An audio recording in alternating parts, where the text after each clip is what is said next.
Oke, jumpa lagi kita dengan Cak Ompong. Bagaimana Bapak Ibu sekalian serta para sohibulane, tentu kita semua dalam keadaan baik dan sehat.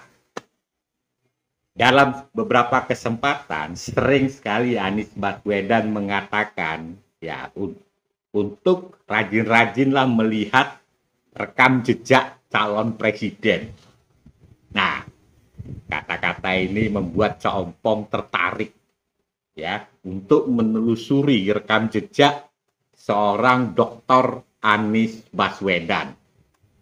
Ya, background beliau adalah alumni Gajah Mada, lalu dilanjutkan pendidikan ke Amerika Serikat, mengambil public management dan PhD. Jadi secara pendidikan luar biasa prestasi Anies Baswedan. Nah, pertanyaannya sekarang, apakah prestasi dalam pendidikan identik dengan prestasi hasil kerja? Sama sekali tidak.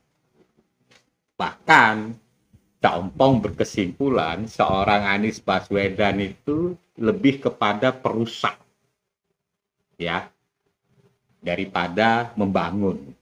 Buktinya apa? Ya, buktinya apa yang sudah dikerjakan oleh gubernur sebelumnya, yaitu Jokowi dan Ahok, itu tidak dilanjutkan oleh Anies Baswedan.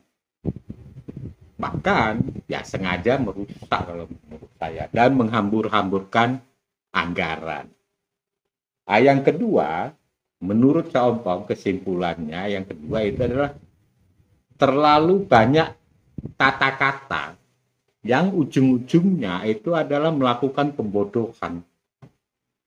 Ya, kalau kita perhatikan Anies Baswedan itu seringkali ya untuk menutupi ketidakmampuannya dalam bekerja itu seringkali kata-kata yang ujung-ujungnya membodoh-bodohi. Kita bisa lihat ketika mengatasi banjir, air dimasukkan ke dalam tanah. Ini kan kalimat yang sangat membodoh-bodohi.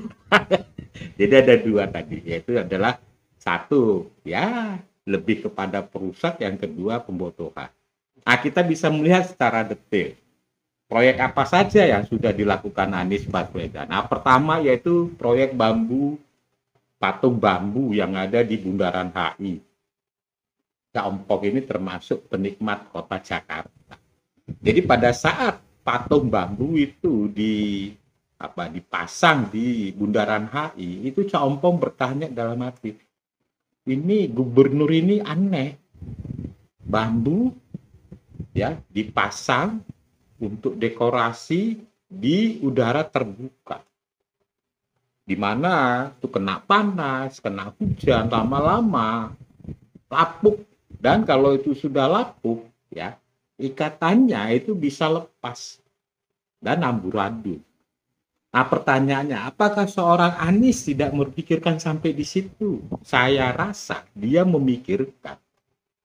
Ya, cuman tadi, ya, seperti dalam tanda kutip disengaja melakukan kebodohan. Itu sangat bodoh. Artinya apa? Artinya itu common sense. Ya, tidak perlu seorang dokter berpikir begitu bahwa bambu itu tidak cocok untuk dipasang di luar. Nah, ketika ditanya wartawan kenapa kok tidak dari besi, nah kalau dari besi nanti impor dari Cina katanya. Jadi memang dia suka menyentil-nyentil ya tadi. Sebetulnya Anies itu suka bermain di ranah rasis. Ya, itu yang pertama. Kita melihat proyeknya. Terus yang kedua, mengenai waring untuk menutupi Kali Item, di mana pada saat itu ada Asian Games ya, agar tidak bau sampai ke Wisma Atlet. Nah, ditutuplah dengan waring. Waring itu kan tembus ya. Ya, jadi tidak perlu kita sampai berpendidikan doktor untuk mengatasi satu masalah dengan menutup waring Kali Item. Ya toh, baunya tetap kemana-mana. Tapi itulah yang dilakukan seorang Anies.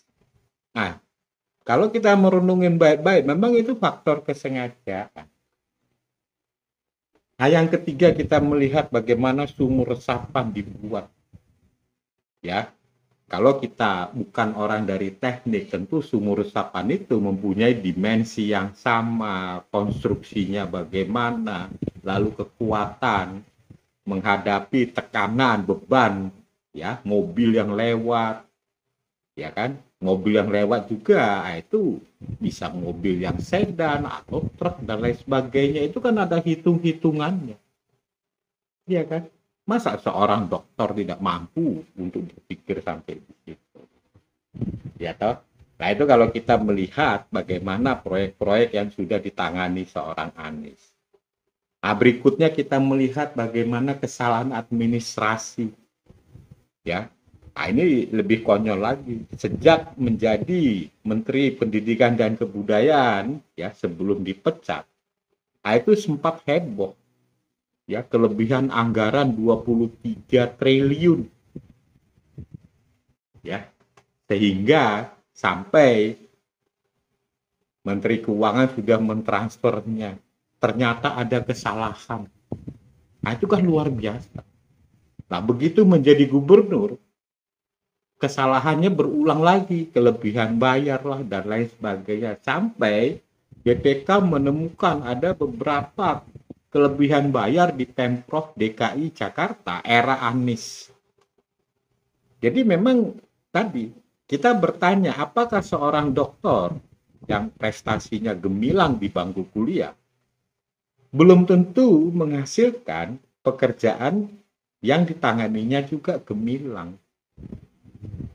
Ya, jadi kalau menurut Cak Ompong itu sering sekali ya untuk menutupi tadi kelemahannya itu mulai ngeles dengan kata-kata yang aneh-aneh. Terkadang kita itu sampai bingung.